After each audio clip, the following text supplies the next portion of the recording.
Is martial arts. And I love martial arts. I practice martial arts from Korea, Japan, China, Vietnam, excuse me, the Philippines, and also Hawaii. And what got you? What first got you interested in martial arts?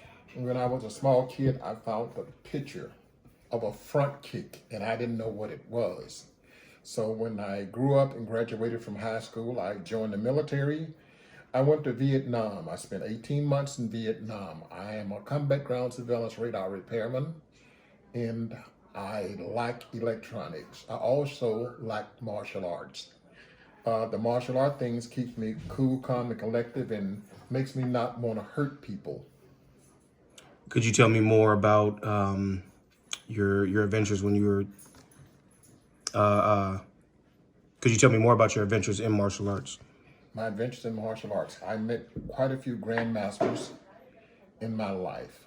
Grandmaster Nito, Grandmaster Kim, and when I say Kim, there's a lot of Kims in Korea, and I knew many of them. And also Grandmaster Akizato, Grandmaster Nito, Okay. and some American masters, which I cannot remember their names, that I've spoken with or practiced with. And I enjoy martial art. It doesn't make me a difference. I don't try to claim a system because once you bury it down, it's still a punch and a kick and a throw. Have you mastered martial arts? No person has ever mastered martial arts. I know a little about it. Okay. How long did it take you to get to where you're at now? Within martial arts, I'm sorry. Grandmaster, when I was in Vietnam, I practiced martial arts there 6 to 7 days a week for 3 to 4 hours. My instructors, Captain Bong and Sergeant Yu, wanted me to go up. After 8 months, they wanted me to go for my black belt, but I was afraid. So I did not go up for my black belt. I got out of the military and I met Master Benny Green of Kokoshinkai-kan and Goju-Ryu background. And he taught me the whole Kokoshinkai-kan and Goju-Ryu system of martial arts, fighting forms, in the explanation of each block, which he showed me. From there, I came back into the military about almost 2 years later, and I went to different countries. I studied under different masters in different countries, mostly Korean masters.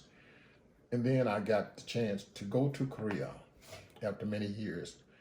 I met a very good master named Kim. Mr. Kim was a 6th or 7th degree black belt when I met him. And we practiced twice a day, 6 days a week. And he let us go and he didn't want to torture us anymore. Then I started going to different schools, learning from different masters. I have also practiced Tai Chi, Wing Chun, and Extrema from the Dosapata system. The martial arts is a way of keeping me cool and calm. What is your favorite form of martial arts? Actually, none. None? I combine them. I just call it martial arts because each one of them gives me a certain aspect on all martial arts. A kick is a kick, a punch is a punch, a block is a block. No matter what the name of it is, it's still a block. It's still a punch. A punch can be a block can be a punch. What is the biggest lesson that you learned within martial arts? Within your time of practicing martial arts, excuse me. To be humble. Okay. What would you tell the current generation if you were to try and get somebody enthusiastic or enticed about beginning their venture in martial arts? This is what I would tell any student. Stop worrying about the belts. Learn. When you go to college, the first thing you want to do, I want to get an A. An A doesn't prove you can do the job. It proves you passed the test.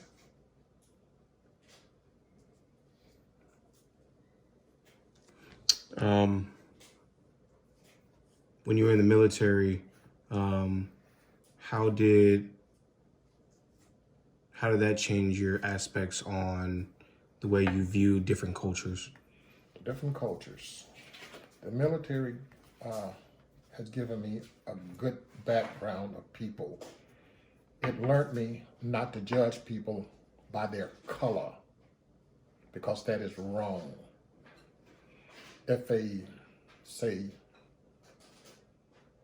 German does something to me, I'm not going to hate the whole race of German people.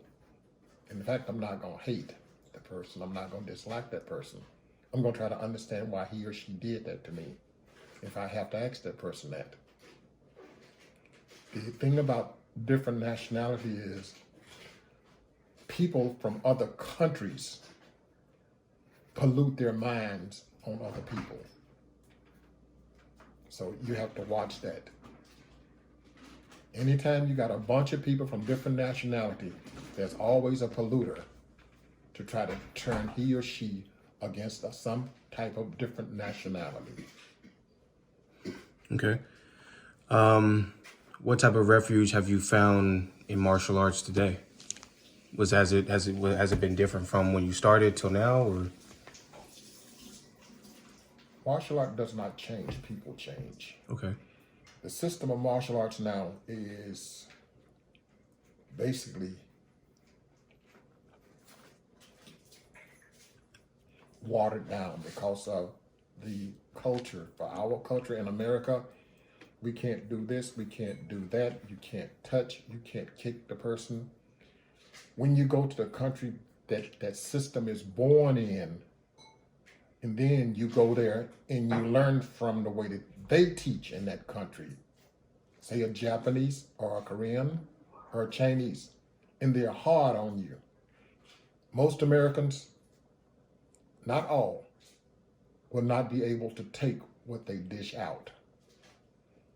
They don't just give you a belt, they make you earn the belt. And it's not about money.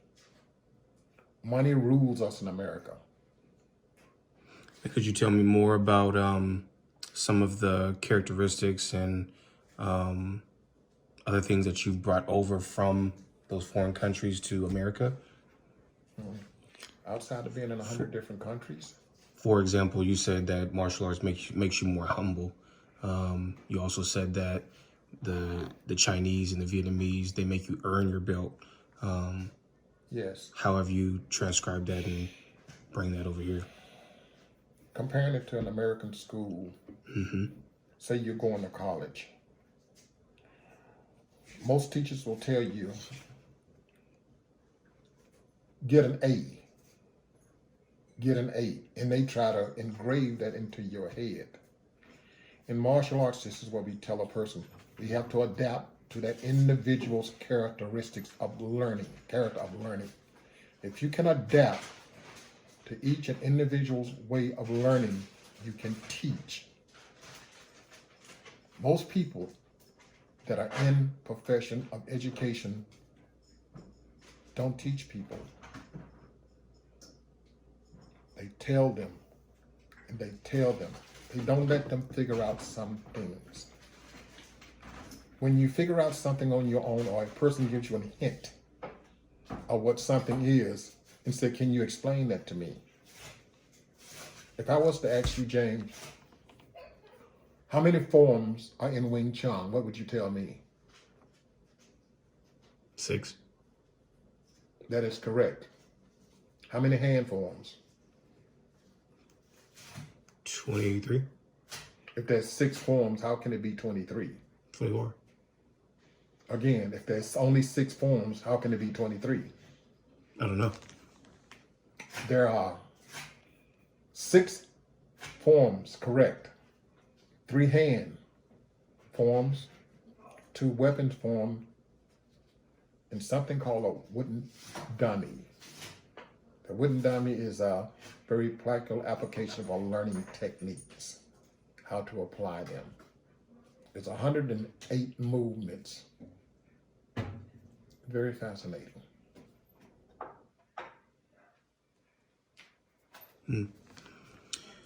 Could you tell me more about your katana sitting here on the table?